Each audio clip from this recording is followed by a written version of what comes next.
Hello दर्शकों, कैसे हो। मैं अब लाइव आ चुका हूँ। कुशल मंगल खुश रहो सभी, मैं यही भावना करता हूँ।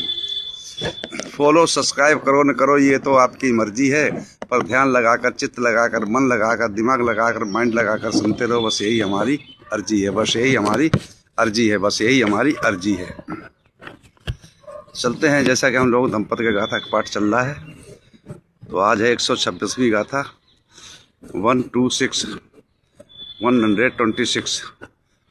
दंपति की गाथा 126 और पाप वर्ग में 11वीं आई है। जिसके मन में पाप न हो वो कभी नहीं घबराई है, वो कभी नहीं घबराई है। तो चलते हैं इस 26वीं गाथा की तरफ।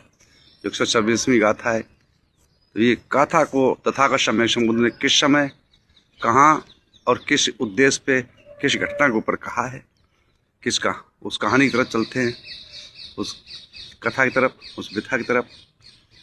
तो सभी लोग चित्त लगाकर, ध्यान लगाकर, मन लगाकर सुनिएगा। एवं मे सुतंग एकंग समयं भगवा सावत्यंग बिहरति जेतवने अनाथ पिंड कश्य आरामे। ऐसा मैंने सुना, एक समय तथागत सम्यक संबुद्ध श्रावस्ती के अनाथ पिंडक द्वारा बनाए हुए जेतवनाराम में विहर रहे थे। उस समय की ये घटना है, उस समय की कहानी है। उस समय पे तथागत सम्यक संबुद्ध ने 126वीं गाथा को कहा है भिक्षु संघ के लिए। उस श्रावस्ती नगर में एक मणिकार रहता था, जो मणियों का कार्य करता था, व्यापार करता था, उनकी रंगाई भी करता था, पेंटिंग भी करता था। तो क्या हुआ, उस एक जो थेर भिक्षु थे, अरहत हो चुके थे, अपने शील समाधि प्रज्ञा से परिपक्व हो चुके थे। तृष्णाओं को मार दिया था उन्होंने, राग द्वेष मोह तृष्णा, लोभ लालच खिंचाव तनाव सब चीज खत्म कर दिया था, नष्ट कर दिया था अपने मन के विकारों को। तो वो भिक्षाचारिका करने जाते रहते थे उसके यहाँ। ऐसे ही भिक्षाचारिका करते हुए वो भिक्षु जो थे, थेर जो थे, उसी मणिकार के घर पे पहुँचते हैं। और जिस समय मणिकार के घर पर पहुँचते हैं तो वो सम्मान करता है, वंदना करता है और कुशल मंगल से विनती करता है कि विनती आइए अंदर बैठिए। आकर के जाकर के अंदर बरामदे में घर में बैठा लेता है, बैठक में। और वो किसी मांस के टुकड़ों को, मांसों को अपने जो है, उसने सारस्वत वगैरह पाल रखे थे, उनके लिए जो है काट रहा था। तो जो है चल लालो उधर चलो, जब काट रहा था, इतने में क्या हुआ कि प्रसेनजित जो राजा थे, प्रसेनजित जो श्रावस्ती के, तो उन्होंने एक अपने नौकर को भेजा और एक मणि था, तो कि जाओ उसको जो है रंगवा के ले आओ। कीमती रतन था। जब लेकर के चला है वो नौकर और उसके मणिकार के यहाँ पहुँचता है, तो मणिकार जो थे हाथ सने हुए थे, खून से लथपथ थे। तो उसने उस मणि को लेकर के अपने हाथ से और टेबल के ऊपर रख दिया, उसी कमरे में जहाँ पर भंते जी बैठे हुए थे। इधर क्या हुआ कि वो अपना मांस को संभालने लगा। इधर जो है सारथ जो था, तो उसने देखा, उसने ये समझा खून से लगा था, तो ये समझा ये जो है मांस का टुकड़ा है, तो उसने उठाकर उसको निगल लिया, मणि को। जिस समय हीरे को निगल लिया, मणि को निगल लिया, अब जो है वो अपने काम से निवृत्त होकर जिस समय आता है, मणिकार देखता है, तो उसको वो मणि दिखाई नहीं पड़ता है। वो अपनी पत्नी से पूछता है, अपने पुत्रों से पूछता है, और सब मने कर देते, भाई घर में कोई आया नहीं गया नहीं, केवल भंते जी बाहर के हैं और ये हमारे घर वाले झूठ तो बोलेंगे नहीं। अपनी पत्नी से कहता है, ऐसा करो, ये भंते जी ने ही चोरी की है। भंते जी से पूछा, भंते जी नहीं भाई, हमने नहीं कोई गलत काम नहीं किया।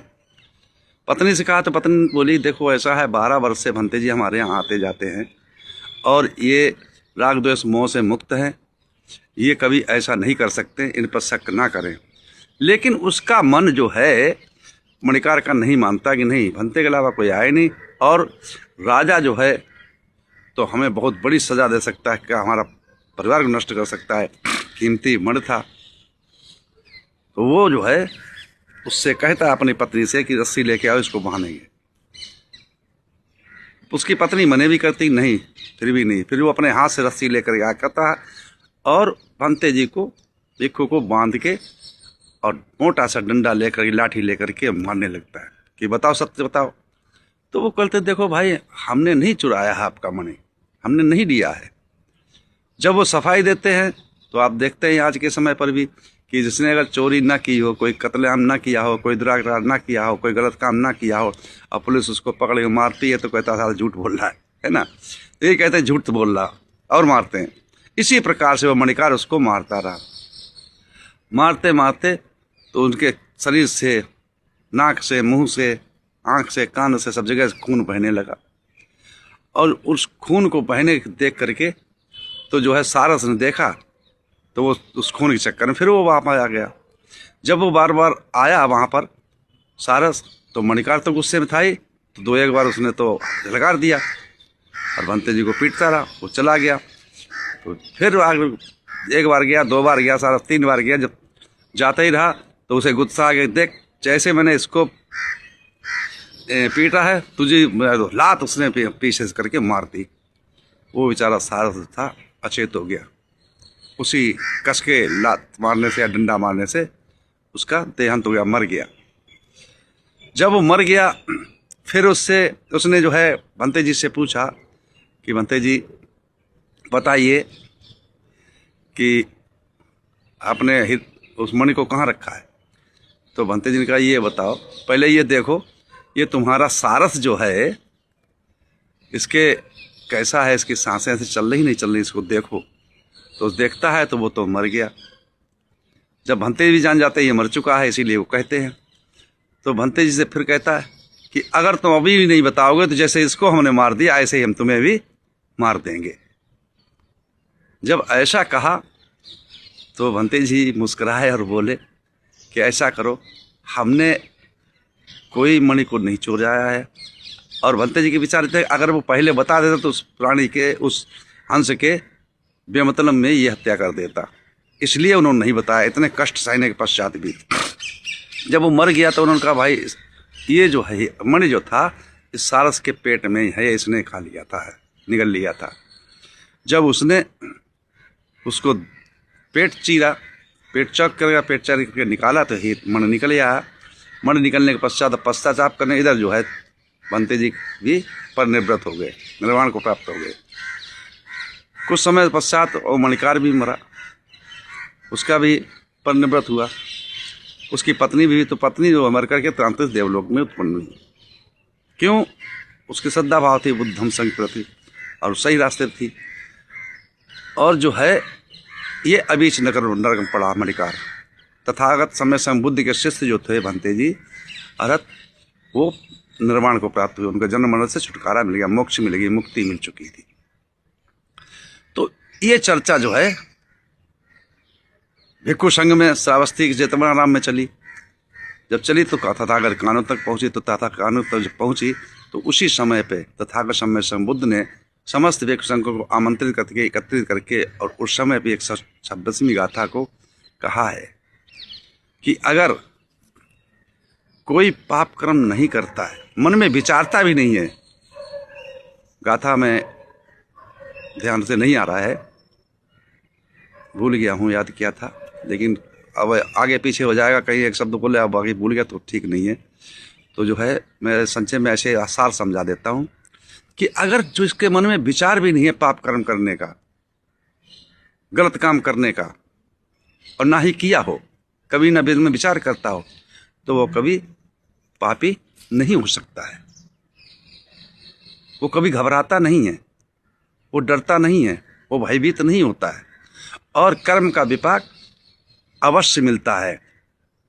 तो कहा तथागत समय संबुद्ध से भिक्षुओं ने कि भाई ये बताइए अब जो है तथागत उन भंते जी का क्या हुआ, उन भंते जी को बता देना चाहिए था, अपने तो कम से कम रक्षा होती कि नहीं। कभी भी अरहत जो होता आता है वो कुछ दूसरे की हिंसा नहीं चाहता। उन्होंने मार को सहा, मृत्यु हुई, निर्वाण प्राप्त किया, अरहत थे, लेकिन उनके वजह से अगर उस प्राणी की हत्या हो जाती, मणिकार वो मार देता, तो वो दोषरोपण हो जाता। इसलिए कोई मन में जब विचार ना करता हो, ना पाप के करने के बीज उत्पन्न ही ना होने देता हो और ना है करता हो, जब मन में ही सारे विकार उत्पन्न होते हैं, विचार उत्पन्न होते हैं, तो बाद में वाणी पे और शरीर पे आते हैं। तो इसलिए मन में ही जब विचार नहीं करता है तो उसको कभी पाप कर्म नहीं लगता। इसी के साथ मैं अपनी वाणी विराम देता हूँ। आप सब लोग मंगल हो, कल्याण हो, सुखी जीवन हो, निरोगी काया हो, दुख दूर हो जाए, सुख से वास करो, हमेशा प्रसन्नचित्त रहो। आप सब लोग मंगल हो, मंगल हो, मंगल हो।